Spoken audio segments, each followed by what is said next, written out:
ko yata kaya. Next! Teka lang po, sandali. Pasensya na. Naligaw lang po talaga ako eh. Pasensya na. Well, baka dito ka talaga dinala ng tadhana mo. Why don't you at least try?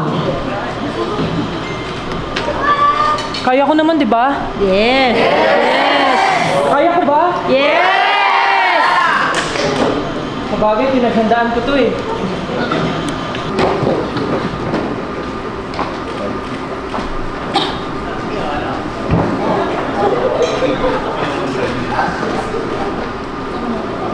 Sylvester Ahero po, 28 years old, from Las Piñas City.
And can't wait to hear about the experience and can't wait to hear how proud you are. Congratulations once again to you and the whole team. Just want to say a couple of words. You know, when we were talking, I visited the 1Z office and a lot of the conversation was about journey and that journey that Stell wanted to do and embark on. I know it's always a tough thing to do something that represents you and fully you. And I just wanted to let you know that we at Warner will support you and be your partner through all of this, all your discovery. And we can't wait to get started. And there are big things that line up for you, just also locally and also internationally. So we're very, very thankful for choosing us and welcome to Warner. We're so excited to have you. Appreciate it. Papa Warner.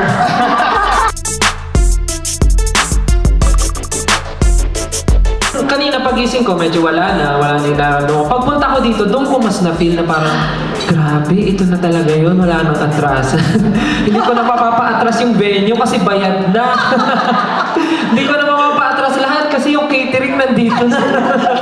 So sabi ko, tuloy na to. Sabi ko, ito na talaga yun, wala nang atrasan. Pangatawanan ko na, dapat confident na ako eh. Kasi confidence still na dapat.